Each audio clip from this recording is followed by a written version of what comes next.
Welcome to K6 చర్చా కార్యక్రమానికి స్వాగతం. కేంద్ర రాష్ట్ర పెన్షనర్లకు ఉన్న సమస్యలు ఏంటి, వాటికి పరిష్కారం ఏంటి అనే విషయాలు తెలియజేయడానికి మనతో జిల్లా ఆల్ పెన్షనర్స్ అసోసియేషన్ అధ్యక్షుడు కె రామ్మోహన్ రావు గారు ఉన్నారు. మరి వారితో మాట్లాడి దీనికి సంబంధించిన వివరాలు తెలుసుకుందాం. నమస్కారం సార్. నమస్తే అమ్మా. సార్, ముందుగా రాష్ట్ర కేంద్ర ప్రభుత్వ పెన్షనర్స్ కొన్ని రోజులుగా ఆందోళన చేపడుతున్నారు. దీనికి గల కారణం ఏంటి? ప్రధానంగా కేంద్ర ప్రభుత్వం మార్చి 25 నుంచి ఫైనాన్స్ బిల్లులో భాగంగా వ్యాలిడేషన్ ఆఫ్ పెన్షన్ అనే ఒక యాక్ట్ తీసుకొచ్చింది. దీని మూలంగా కొత్త పెన్షనర్లు, పాత పెన్షనర్లని 2 రకాల పెన్షనర్లుగా వర్గీకరించారు. వర్గీకరించి పే రివిజన్ తర్వాత ప్రతి 5 సంవత్సరాలకు ఒకసారి రాష్ట్రంలో, అదేవిధంగా 7-8 సంవత్సరాలకి కేంద్రంలో పే రివిజన్ జరుగుతుంది. పే రివిజన్ తర్వాత ఎవరైతే రిటైర్ అయ్యారో వారికి మాత్రమే పే రివిజన్ ఉంటుంది. డిఏలు ఇవ్వటం, డిఆర్లు ఇవ్వటం జరుగుతుంది. ఎవరైతే పే రివిజన్ కన్నా ముందు ఎవరైతే రిటైర్ అయ్యి ఓల్డ్ పెన్షనర్స్ ఉన్నారో వాళ్ళకి మాత్రం పెన్షన్ రివిజన్ అనేది వర్తింప చేయకుండా ఈ యొక్క ఫైనాన్స్ బిల్లులో భాగంగా ఈ వర్గీకరణ, అదేవిధంగా నిర్ధారణ ఈ సంబంధించినటువంటి యాక్ట్ తీసుకొచ్చింది. దీని మూలంగా పాత పెన్షనర్లు ఎవరైతే ఉన్నారో వీళ్ళంతా కూడా ఆర్థికంగా ఎన్నో రకాలుగా వాళ్ళు ఇబ్బందులకు గురవుతారు. ఇది వివక్షతతో కూడుకున్నటువంటి చట్టము. అంతేకాకుండా ఈ గతంలో 1982 డిసెంబర్ 15 నాడు సుప్రీంకోర్టు ఒక జడ్జిమెంట్ కూడా ఇచ్చింది. అదేమిటంటే పెన్షన్ అనేది భిక్ష కాదు, ఇది ఈ పెన్షన్ అనేది కూడా వివక్షతతో కూడుకున్నటువంటి పెన్షన్ ఉండకూడదు. ఒకళ్ళకి ఒక రకంగా ఇంకొకరికి ఇంకొక రకంగా ఇవ్వటం అనేది కరెక్ట్ కాదు అని చెప్పేసి తీర్పు కూడా ఇచ్చింది.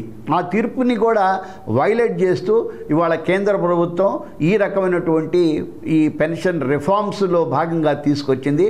ప్రధానంగా కేంద్ర ప్రభుత్వం ఆలోచిస్తుంది ఏమిటంటే ఈ పెన్షన్ ఖర్చులు పెరుగుతూ ఉన్నాయి కాబట్టి పెన్షనర్ల ఖర్చులు తగ్గించాలా, ఏ రకంగా తగ్గిస్తే కరెక్టు అని చెప్పేసి ఒక్కొక్కటి ఈ పెన్షనర్లకి ఇస్తున్నటువంటి సదుపాయాలు, ప్రయోజనాలు, ఆర్థిక ప్రయోజనాలు ఏవైతే ఉన్నాయో వీటి మీద దాడి చేస్తున్నట్టుగా అనిపిస్తుంది. దురదృష్టం ఏంటంటే ఇంత తీవ్రమైనటువంటి వివక్షతో కూడినటువంటి ఈ చర్య చేపట్టినా కూడా చాలామంది పెన్షనర్లకి ఈ యాక్ట్ ఏమిటి, దీనివల్ల వచ్చేటటువంటి నష్టం ఏంటి అనేది తెలుసుకోలేకపోతూ ఉన్నారు. ఈరోజు దేశవ్యాప్తంగా దాదాపు 49 లక్షల మంది కేంద్ర ప్రభుత్వ పెన్షనర్స్ ఉన్నారు. రాష్ట్ర ప్రభుత్వ పెన్షనర్స్ కూడా దాదాపు 40 లక్షల పైగా ఉన్నారు. ఇప్పుడు వీరందరికీ కూడా వర్తించేది అంటే ఇవాళ కేంద్ర ప్రభుత్వం అమలు చేసిన తర్వాత ఆటోమేటిక్గా రాష్ట్ర ప్రభుత్వాలు కూడా అదే స్కీమ్ని ఇంప్లిమెంట్ చేస్తారు. గతంలో మీరు చూడండి, కంట్రిబ్యూటరీ పెన్షన్ అనే స్కీమ్ని కేంద్ర ప్రభుత్వం 2004లో ఏప్రిల్ 1వ తేదీ నుంచి అమలయ్యే విధంగా ఒక చట్టం తీసుకొచ్చింది. దాన్ని ఆటోమేటిక్గా కాంగ్రెస్ ప్రభుత్వం అధికారంలో ఉన్నా కూడా దాన్ని అమలు చేసేసింది. ఇవాళ ఈ పెన్షన్ యాక్ట్ ఏదైతే ఈ రివైజ్డ్ పెన్షన్ సంబంధించినటువంటి ఈ యాక్ట్ వచ్చిందో ఇది ఖచ్చితంగా అన్ని రాష్ట్ర ప్రభుత్వాలు అమలు చేసే అవకాశం ఉంది. అంటే ఇది కేంద్ర ప్రభుత్వ పెన్షనర్లకే కాకుండా రాష్ట్ర ప్రభుత్వ పెన్షనర్లకు కూడా ఇది ప్రమాదకరం. కాబట్టి దీన్ని ప్రతి ఒక్కరూ ఆలోచించాలా. ఈ చట్టానికి వ్యతిరేకంగా ప్రతి పెన్షనరు కొట్లాడాల్సినటువంటి అవసరం ఉంది.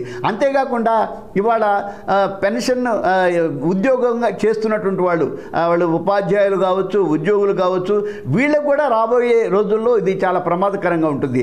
ఒకప్పుడు ఈ కంట్రిబ్యూటరీ పెన్షన్ అనే స్కీమ్ తీసుకొచ్చినప్పుడు ఉద్యోగంలో ఉన్నటువంటి మా లాంటి వాళ్ళు ఇది మాకేం ఉంది, కొత్తగా ఎవరైతే రిక్రూట్ అయ్యారో వాడికి కదా, మనకేం ప్రమాదం, మనం అంతా సేఫ్ సైడ్ కదా అని చెప్పేసి అనుకున్నాం. ఇవాళ లక్షలాది మంది ఇవాళ కంట్రిబ్యూటరీ పెన్షన్లో వాళ్ళు నష్టపోతూ ఉన్నారు. వాళ్ళంతా కూడా ఇప్పుడు ఓల్డ్ పెన్షన్ స్కీమ్ని ఇంప్లిమెంట్ చేయండి అని చెప్పేసి కొట్లాడుతూ ఉన్నారు. అదేవిధంగా అప్పుడు కూడా 2004 వాజ్పేయి గవర్నమెంట్లో ఈ ఆర్డినెన్స్ తీసుకురావటం, దీని చట్టం రూపేణా చేయటం అది జరిగింది. ఇవాళ కూడా బీజేపీ అధికారంలో ఉన్నటువంటి ఈ 2025 మార్చిలో ఈ ప్రభుత్వం ఇదే రకమైనటువంటి అంటే పెన్షనర్లకి నష్టం తీసుకొచ్చేటటువంటి ఈ చర్యకి పాల్పడటం జరిగింది. కాబట్టి నేను పెన్షనర్లందరికీ విజ్ఞప్తి చేసేది ఏమిటంటే ఇది చాలా ప్రమాదకరమైనటువంటి చట్టం. ఈ చట్టం గురించి ముందు మనం అవగాహన కలిగించుకొని దీనికి వ్యతిరేకంగా మనం ఉద్యమించినప్పుడు మాత్రమే ప్రభుత్వ ఆలోచనలో మార్పు ఉంటుంది. అంటే వాళ్ళ ఇష్టం, పెంచితే పెంచుతా, పెంచకపోతే పెంచ, ఈ హక్కుని ఈ మొన్న జరిగినటువంటి ఫైనాన్స్ బిల్లులో భాగంగా ఇచ్చినటువంటి వ్యాలిడేషన్ ఆఫ్ పెన్షన్ చట్టంలో ఉంది కాబట్టి దీన్ని మాత్రం మనం ఖచ్చితంగా వ్యతిరేకించాలని చెప్పేసి నేను అందరికీ విజ్ఞప్తి చేస్తూ ఉన్నా. ఓకే సార్, రాష్ట్ర ప్రభుత్వ పెన్షనర్ల విషయానికి వస్తే వీళ్ళు ప్రస్తుతం ఎలాంటి సమస్యలు ఎదుర్కొంటున్నారు, వీటికి పరిష్కారం ఏముందంటారు మీరు? గతంలో టీఆర్ఎస్ ప్రభుత్వం అధికారంలో ఉన్నప్పుడు మన పెన్షనర్లు కావచ్చు, ఉద్యోగులకు సంబంధించి అనేక సమస్యలు పెండింగ్లో ఉన్నాయి. అడిగినా కూడా పరిష్కారం చేయాల. దీనిలో ఖచ్చితంగా ఈ ప్రభుత్వాన్ని మార్చాలి అనేటటువంటి ఒక దీంతో ప్రజలందరితో పాటు అసంతృప్తికి గురైనటువంటి ఉద్యోగులు కూడా ఈ ప్రభుత్వాన్ని దిగిపోవాలని కోరుకున్నారు. ఆ ప్రకారంగా చేశారు. దురదృష్టం ఏంటంటే దాదాపు 15-16 నెలలు అవుతోంది. రాష్ట్ర ప్రభుత్వం గతంలో ఏవైతే డిమాండ్స్ లేకపోతే చట్టబద్ధంగా రావాల్సినటువంటి హక్కులు ఉన్నాయో అవి కూడా ఇక్కడ ఈ ప్రభుత్వంలో కూడా అవి పరిష్కారం కావటం లేదు. ఇవాళ 5 DAలు పెండింగ్ ఉన్నాయి. అదేవిధంగా పే రివిజన్ కమిషన్కి సంబంధించినటువంటి రిపోర్టు ఇంతవరకు ప్రభుత్వం దగ్గర లేకుండా పోయింది. అదేవిధంగా ఇతర ఫైనాన్షియల్ మొన్న రిటైర్ అయినటువంటి దురదృష్టం ఏంటంటే చరిత్ర ఎప్పుడు జరగలేదు. 24వ సంవత్సరం నుంచి రిటైర్ అయినటువంటి వాళ్ళు ఎవరైతే ఉన్నారో వారికి పెన్షనరీ బెనిఫిట్స్ ఇంతవరకు రూపాయి రాలా. వాళ్ళకి గ్రాట్యుటీ వస్తుంది, ఈఎల్ సరెండర్ ఉంటుంది, తర్వాత రకరకాల మన జీపీఎఫ్ ఉంటుంది. ఇలాంటివన్నీ కూడా రాకుండా గవర్నమెంట్ ఆపేసింది. ఇది వాళ్ళ చాలామంది ఆసుపత్రుల్లో అడ్మిట్ అయినా కూడా వాళ్ళకి డబ్బులు లేకుండా చచ్చిపోయినటువంటి కేసులు కూడా ఉన్నాయి. అంతేకాకుండా వాళ్ళ పిల్లలు పెళ్లి చేద్దామనో ఇల్లు కట్టుకుందామనో అనేక మంది ఈ పెన్షన్ డబ్బులు వస్తాయి దాని ద్వారా చేసుకుందాం అనుకున్నారు. కానీ దురదృష్టం ఏంటంటే ఆ పనులన్నీ కూడా ఆగిపోయినాయి. మానసిక వ్యధకి ఇవాళ పెన్షనర్లు, రాష్ట్ర ప్రభుత్వ పెన్షనర్లు గురవుతూ ఉన్నారు. ప్రభుత్వానికి అనేక సార్లు విన్నవించుకున్నాం. ఇది పరిస్థితి. పెన్షనరీ బెనిఫిట్స్ మాత్రం ఇవ్వండి, ఇవ్వకపోతే మాత్రం వీడు చచ్చిపోయేటటువంటి పరిస్థితి ఉందని కూడా చెప్పాం. కానీ ప్రభుత్వం పెడజేవన పెట్టింది. రావాల్సినటువంటి ఇది డిమాండ్ కాదు, హక్కు, ఇవ్వాల్సినటువంటి కాన్స్టిట్యూషనల్ రైట్ అవి కూడా ఇవ్వకపోతే కోర్టులకు వెళ్ళారు. హైకోర్టుకి వెళ్తే హైకోర్టు 3 నెలల లోపల మీరు ఈ పెన్షనరీ బెనిఫిట్స్ మొత్తం ఇవ్వాలి అని చెప్పేసి ఇచ్చినా కూడా కోర్టులు 1-2 సార్లు చెప్పినా కూడా వాటి గురించి పట్టించుకున్నటువంటి పరిస్థితి లేదు. కాబట్టి రాష్ట్ర ప్రభుత్వ పరిధిలో అనేక సమస్యలు పెన్షనర్లకు సంబంధించి కావచ్చు, ఉద్యోగులకు సంబంధించి కావచ్చు, ఇవాళ చాలా పెండింగ్లో ఉన్నాయి. పెండింగ్లో ఉన్నటువంటి డిఏ ఇవ్వటానికి కూడా ముందు వెనక ఆడుతున్న పరిస్థితి ఉందంటే, అదేవిధంగా ఇవన్నీ కూడా నేను చెప్పినవన్నీ కూడా వాళ్ళు మేనిఫెస్టోలో కూడా పెట్టారు. ఎవరైతే కాంగ్రెస్ పార్టీ మేనిఫెస్టోలో ఈ సమస్యలన్నీ కూడా పరిష్కరిస్తాను, పిఆర్సీ ఇస్తాను, డిఏ ఎప్పుడైతే కేంద్ర ప్రభుత్వం రిలీజ్ చేస్తుందో అదేవిధంగా మేము రిలీజ్ చేస్తాం, నెల 1వ తారీఖునే పెన్షన్ ఇస్తాము, తర్వాత బకాయిలు ఏవైతే ఉన్నాయో ఆ బకాయిలు మొత్తం కూడా వెంటనే తీరుస్తాము, ఇవన్నీ కూడా వాళ్ళు మేనిఫెస్టోలో మనకి హామీ ఇచ్చారు. అవి చట్టబద్ధంగా రావాల్సినవే. అయినా కూడా గత ప్రభుత్వం ఇవ్వలేదు కాబట్టి మా టాప్ ప్రియారిటీ ఇది అని చెప్పేసి చెప్పారు. కానీ దురదృష్టం ఏంటంటే ఆశించిన రీతిలో ఈ ప్రభుత్వం వ్యవహరించడం లేదు. అనేక పర్యాయాలు మాట్లాడినా కూడా మరి వాళ్ళు ఆలోచిస్తున్నారు. తక్షణమే పెన్షనర్లకు సంబంధించినటువంటి డిఏలు కావచ్చు, అదేవిధంగా నూతనంగా ఎవరైతే రిటైర్ అయ్యారో వాళ్ళకి రావాల్సిన పెన్షనరీ బెనిఫిట్స్ వెంటనే ఇవ్వాలని చెప్పేసి ప్రభుత్వానికి విజ్ఞప్తి చేస్తూ ఉన్నాం. ఓకే సార్, మీరు చెప్పిన సమస్యలే కాకుండా ఆరోగ్య భద్రత అనేది ఎంతో ముఖ్యం అటు పెన్షనర్లకు కానీ ఉద్యోగులకు కానీ. మరి దీని పట్ల ప్రభుత్వం ఎలాంటి చర్యలు తీసుకుంటుంది ప్రస్తుతం? వాస్తవానికి 1972లో ఒక మెడికల్ స్కీమ్ ఉన్నది. ఆ తర్వాత వైఎస్ రాజశేఖర రెడ్డి గారు వచ్చిన తర్వాత ఆరోగ్యశ్రీతో పాటుగా ఎంప్లాయీస్ హెల్త్ స్కీమ్ని తీసుకొచ్చారు. దాన్ని కాస్త మోడర్నేట్ చేసి ఆధునీకరించి కేసీఆర్ గారి పీరియడ్లో వారు ఎంప్లాయీస్కి సంబంధించినటువంటి క్యాష్లెస్ ట్రీట్మెంట్ని, అంటే నగదు రహితం, అదేవిధంగా వెల్నెస్ సెంటర్ని ఏర్పాటు చేయటం ఇది చేశారు. కానీ పేరుకు మాత్రం అవన్నీ కూడా వెల్నెస్ సెంటరు, నగదు రహిత వైద్యం అని చెప్పేసి రూల్స్, జీవోస్ అన్నీ ఇచ్చారు. ఎక్కడెక్కడ పోయి మీరు వైద్యం చేయించుకోవచ్చో హాస్పిటల్స్ లిస్టు కూడా ఇచ్చారు, ఎంపానల్డ్ హాస్పిటల్స్ లిస్టు. మేము ఆ హాస్పిటల్కి ఏదైనా వైద్యం కోసం పోతే వాళ్ళు డబ్బులు కట్టందే వైద్యం చేసే పరిస్థితి లేదు. వైద్యం చేసిన తర్వాత మీరు రియంబర్స్మెంట్ కోసం ప్రభుత్వానికి పెట్టుకోండి అంటున్నారు. ఈ పరిస్థితి ఇవాళ రాష్ట్ర వ్యాప్తంగా కొత్తగా అధికారంలోకి వచ్చిన కాంగ్రెస్ గవర్నమెంట్లో కూడా ఇది కొనసాగుతూనే ఉంది.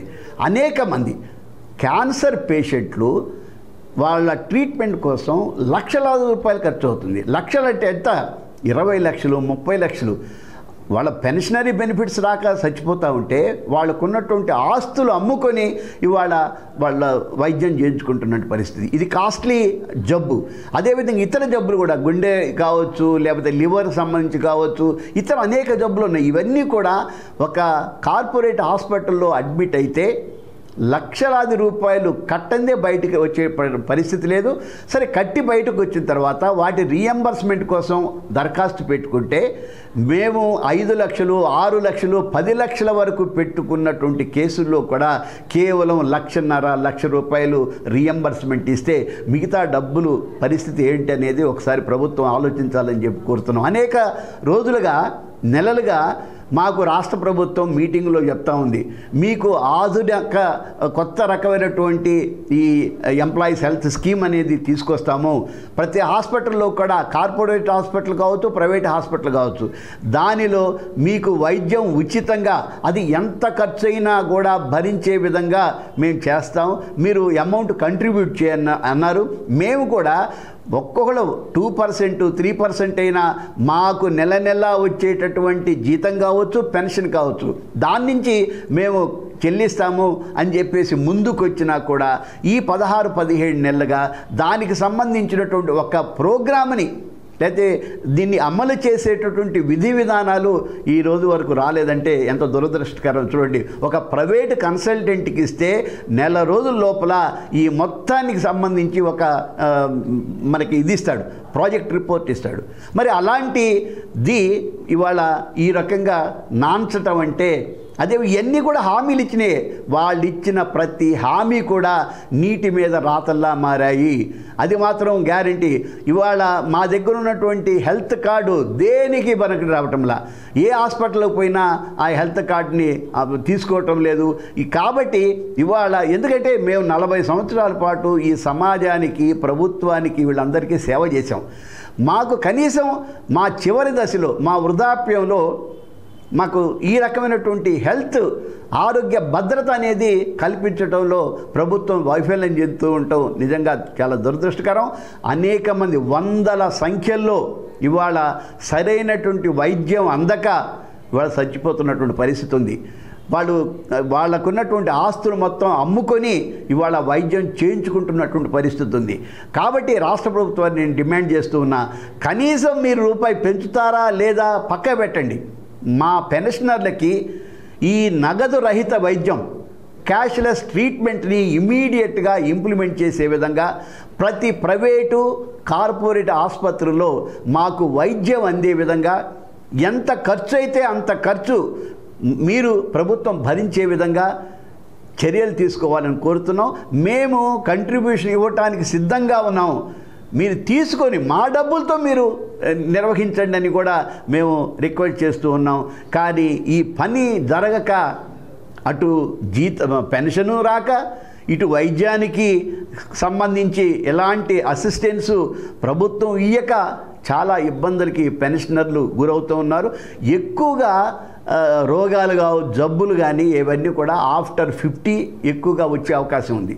మరి ఆఫ్టర్ 50గా ఎవరుంటారు? రిటైరీస్ ఉంటారు. రిటైర్డ్ ఎంప్లాయీస్కే ఎక్కువ, మామూలు యంగ్ పీపుల్కి కాస్త తక్కువగా వాళ్ళు రెసిస్టెన్స్ పవర్ ఉంటుంది, వాళ్ళు దే కెన్ మేనేజ్. కానీ మా పరిస్థితి ఏంటంటే, వృద్ధులమైనటువంటి మాకు అనేక సమస్యలు ఇవాళ వృద్ధాప్యంలో మనం సమస్యలు ఎదుర్కొంటా ఉన్నాం. మరి వీటన్నిటికీ పరిష్కారం ఏంటంటే, ప్రభుత్వం గతంలో సూచించిన, లేకపోతే చట్టబద్ధంగా రావాల్సినటువంటి, ఇవ్వవలసినటువంటి ఈ ఏదైతే ఆరోగ్య భద్రత ఏదైతే ఉందో దీనిని ఇచ్చే విధంగా ప్రభుత్వం చర్యలు తీసుకోవాలా.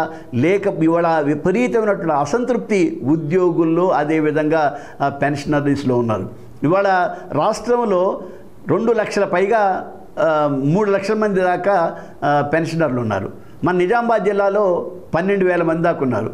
వీళ్ళందరూ కూడా ఎప్పుడెప్పుడు ఈ రకమైనటువంటి ఈ క్యాష్లెస్ ట్రీట్మెంటు, అదేవిధంగా ఈ యొక్క డిఏలు కావచ్చు, పిఆర్సీ కావచ్చు, ఏవైతే పెండింగ్ ఉన్నాయో అవన్నీ కూడా ఇస్తారా అని చెప్పేసి ఎదురు చూస్తూ ఉన్నారు. వాళ్ళని ఆశని నిరాశపరచొద్దు అనేది, మీరు ఇచ్చిన హామీల్ని నెరవేర్చే విధంగా ప్రభుత్వం నిలబడాలని చెప్పేసి మేము Telangana all pensioners and retired persons association పక్షాన మేము రాష్ట్ర ప్రభుత్వానికి విజ్ఞప్తి చేస్తూ ఉన్నాం. మాలో అసంతృప్తిని పెంచకుండా, మా కుటుంబ సభ్యుల్లో ఆ రకమైనటువంటి అసంతృప్తిని పెంచకుండా ఉండాలని చెప్పేసి మేము ప్రభుత్వానికి విజ్ఞప్తి చేస్తూ ఉన్నాం. సార్, ఈ చర్చా కార్యక్రమంలో పాల్గొని ఎన్నో విషయాలు మాతో పంచుకున్నందుకు థ్యాంక్ యూ సార్. ధన్యవాదాలు. పెన్షనర్కి సంబంధించినటువంటి అనేక అంశాల మీద మాకు అవకాశం కల్పించినటువంటి K6 యాజమాన్యానికి, సిబ్బందికి అందరికీ కూడా ప్రత్యేకమైనటువంటి ధన్యవాదాలు మా పెన్షనర్స్ అసోసియేషన్ నుంచి తెలుపుకుంటున్నాం. Thank you. పెన్షనర్లకు ఆరోగ్య భద్రత కల్పించాలి, అలాగే వాళ్ళకు ఉన్నటువంటి సమస్యలు పరిష్కరించాలి, ఏదైతే రాష్ట్ర ప్రభుత్వం ఇచ్చినటువంటి హామీలను అమలు చేయాలని చెప్పేసి K6 తరఫున ప్రత్యేకంగా కోరుకుంటున్నాం. ఇది ఈరోజు ప్రత్యేక అంశం. మరో అంశంతో మీ ముందుంటాం. చూస్తూనే ఉండండి మీ K6.